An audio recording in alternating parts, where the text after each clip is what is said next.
Bom, já que o Haddad ficou bravo, hoje saiu uma notícia boa para ele, o Josias, de que o desemprego caiu e caiu mais um pouquinho, está em 7,7. Nossa reportagem também aqui, ó, a taxa de desemprego cai para 7,7%, é a menor para o terceiro trimestre desde 2014. O Brasil hoje tem 8 milhões e 300 mil pessoas à procura de vagas, e a população ocupada com trabalho alcança o recorde.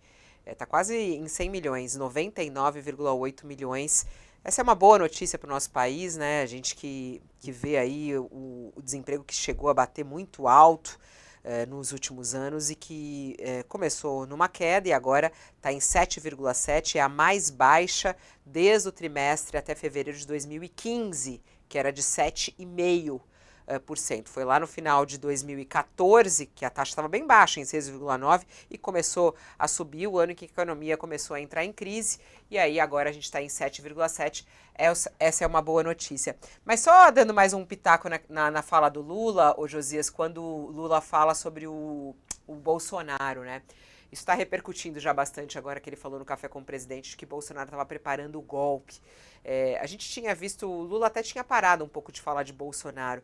No entanto, todas essas informações relacionadas ao 8 de janeiro e tudo que veio antes, né, e o que aconteceu depois do 8 de janeiro, incomoda bastante o governo, né? Até hoje também tem uma reportagem interessante no jornal Folha de São Paulo falando que os aliados do governo Lula é, eles temiam uma invasão do aeroporto, que é exatamente o que Lula falou no Café com o Presidente, e que temiam, inclusive, Lula sitiado lá no 8 de janeiro, e eles tendo mais informações de como tudo isso foi preparado. Como é que você analisa aí essa fala de Lula sobre Bolsonaro, de que ele ficou chorando e que ele preparou esse golpe para o nosso país?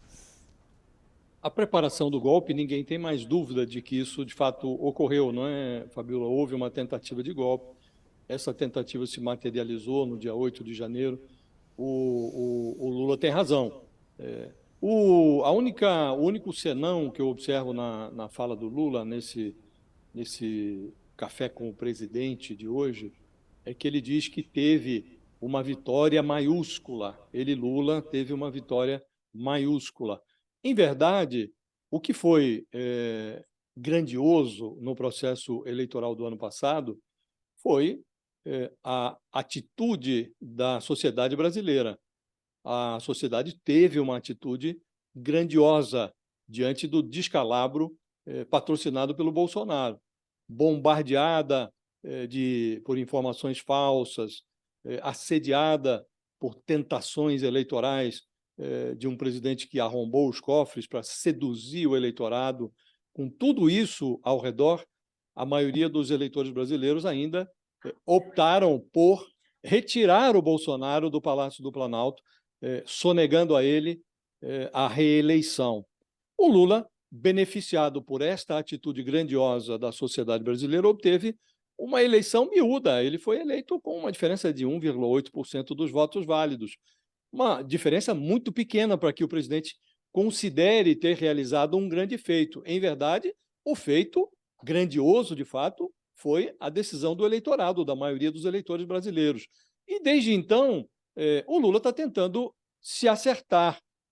Caminhou bastante, foi beneficiado pelos desastres do Bolsonaro, reconstruiu aquilo que o Bolsonaro tinha destruído na área externa, em relação aos programas sociais, ele reestruturou o governo e agora está sendo assediado por problemas que são emergenciais e que exigirão respostas diferentes daquelas que ele tinha fornecido em administrações anteriores.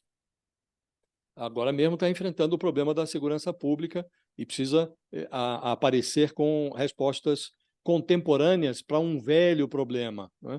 E, em relação a essa questão econômica, tivemos aí essa boa notícia, o emprego está se recuperando, há uma desinflação no país, mas a arrecadação não está respondendo adequadamente, como previa, como esperava o Ministério da Fazenda. E isso não está acontecendo por conta de uma gestão equivocada do Haddad. Ao contrário, o Fernando Haddad está fazendo o que tem que fazer, tentando fechar os ralos para obter mais arrecadação. Ocorre que a conjuntura não está respondendo a isso. E o governo agora está com esse debate. O Lula criou um problema para si mesmo, onde não havia. Isso era para discutir ali internamente, olha, essa meta vai ser exequível, não vai, vamos alterar, não vamos alterar. E aí mandava uma emenda lá para o Congresso, fazendo uma alteração de meta. O próprio marco fiscal prevê um déficit de 0,25%, Fabíola, para o ano que vem. Isso representa 30 bilhões de reais. As pessoas têm que falar em números, ficam falando em percentual, mas esquece quanto é isso. 30 bilhões de reais.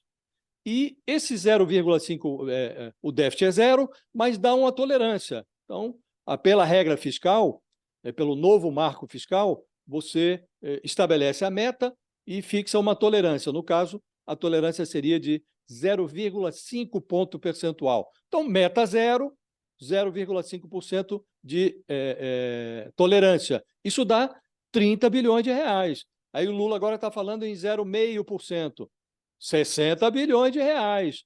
E aí vai. Então, é preciso que as pessoas tenham noção da grandeza do debate que está se travando agora. É razoável que num país como o Brasil, com tantas deficiências, tantas debilidades, desigualdade, gente passando fome e Sim. tal, que o governo considere essa hipótese de ter algum déficit. Mas tudo bem, é preciso só falar sério, para que as pessoas saibam, olha, o governo está perseguindo essa meta. Não dá para ficar nesse jogo de esconde-esconde.